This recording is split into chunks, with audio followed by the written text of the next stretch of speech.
Josh, what's your predictions? What are you looking at? What you want? Look here, hopefully like 105.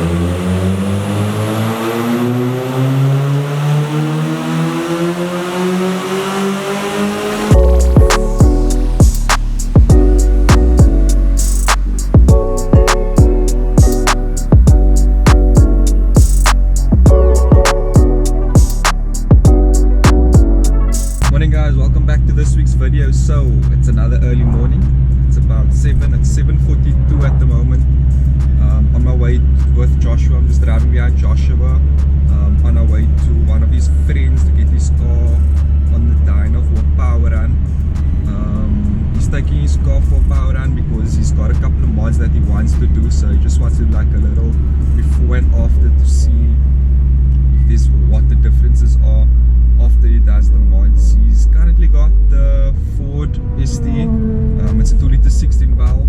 It reminds me a lot of the GTI or the Golf 5 that I used to have, apart from the turbo obviously. So the way it pulls is very similar to the GTI, the Golf 5, but obviously like I said, it doesn't have turbo, so it doesn't have the boost, but it pulls quite nice. So he's gonna do he has I think an induction kit on, and also a full exhaust system from Dyno, which is done, and it sounds also really good. So he's gonna put it on the Dyno just for a quick power run and then see what numbers he pushes out. I think it comes out standard 110 kilowatts, he told me, if I'm not mistaken. So it'll be interesting to see what it is now. Obviously the car is quite a few years old now, so it'll be interesting to see what it's pushing out with the exhaust and induction. And then after that I also need to go and there's just a car riding quite fast on my ass.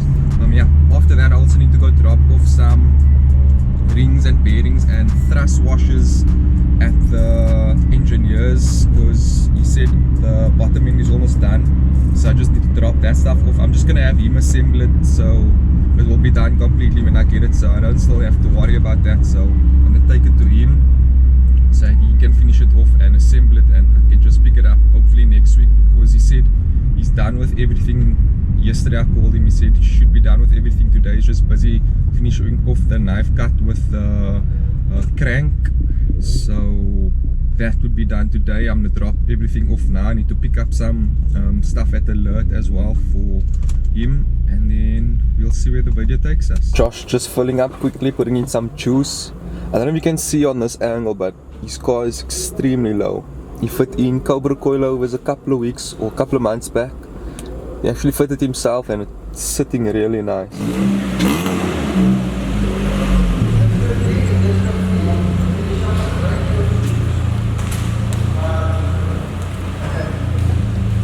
Josh, what's your predictions? What are you looking at? What you want? Look here, hopefully like 105. 105? Just to be humble. Okay. Yeah, but hopefully we can keep it around 105, 110.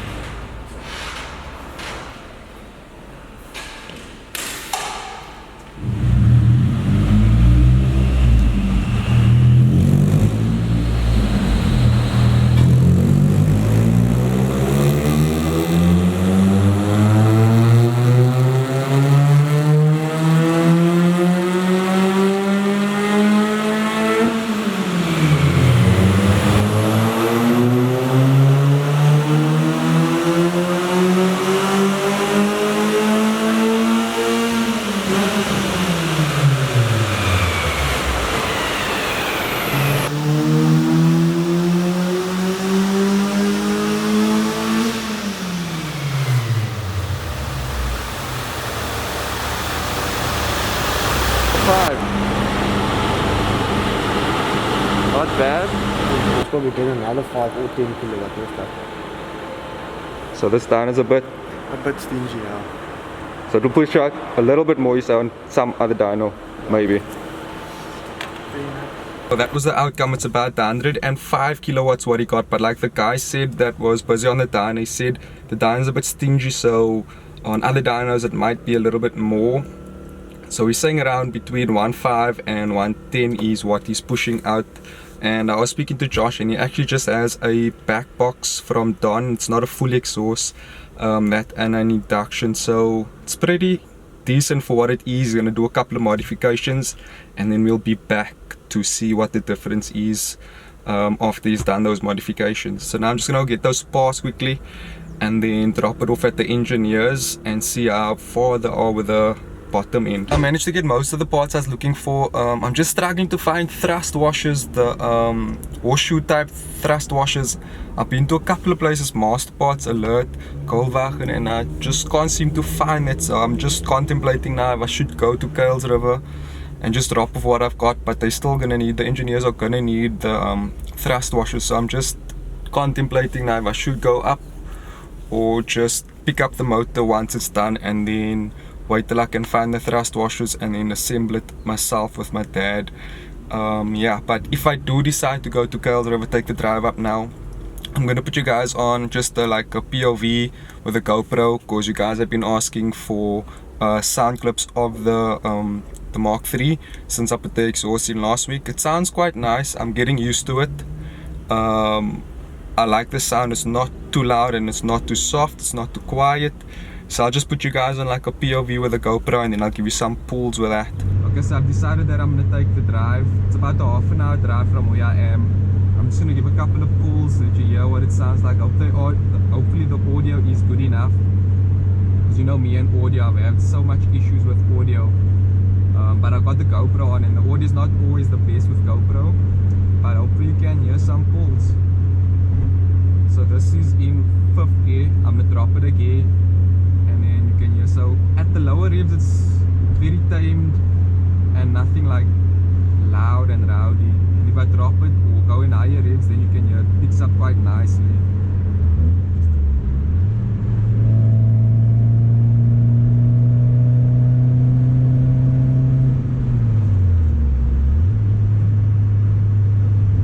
How are you putting on exhaust though? Because whenever you put on exhaust and you drive with the sound, and then your petrol just goes like nothing. But obviously once the novelty wears off, then it's okay, I guess. Head northwest. In 600 meters, take the exit on the left.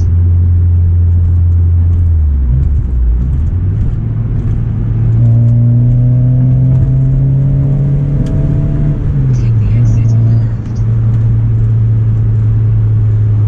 Maybe it's a bit more free on the N1. When I pull up on the N1, I can do one more pull for you guys.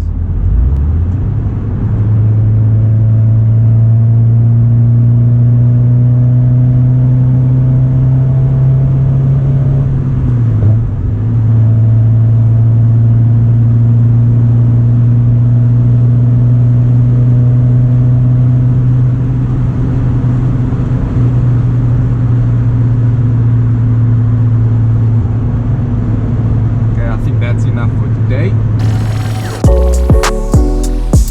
And there we're sitting at idling. So you're running a straight 0 right through the bench. And because of what we're looking at for the bolt, where we want to go, I said we're going to go basically so 8,500 RPMs. Yeah. So we're running straight also through a 0. I don't know much of this. You want to explain a bit of what we do? To be honest, I don't know too much about what's going on here. That's why I brought it to you. Okay.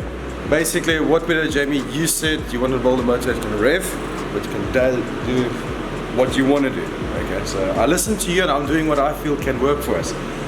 What we did is, first of all, made your flywheel lighter. You can see this is now how your flywheel looks. Very light. Your crankshaft, if you want to look over here, it's knifed, high speed balanced. So the report I just showed, this is for that what we're sitting with. So there we've got that sorted out. Then rods and pistons is always a troublesome issue for anybody, not considering weight difference. On your specific rods, you'll see this one that I'm holding now. The one side I've done, the other side is not. This rod was on 678 grams. Okay. So I brought it down to 670 grams, balanced for the weight. All your other rods as well, like you can see what we did here, also, is brought down to exactly the same weight. Meaning that everything is balanced. Same goes for pistons, your pulleys, everything itself. Meaning, at the end of the day, we want a motor to run free, have no restrictions in it, and be able to cut through the wall and spool up faster. And that's what we're busy doing here for you. Side pistons. Let's see, that's how your rods are all done as well. Every single gram, every little bit that you can get off an engine is just going to give you that extra advantage.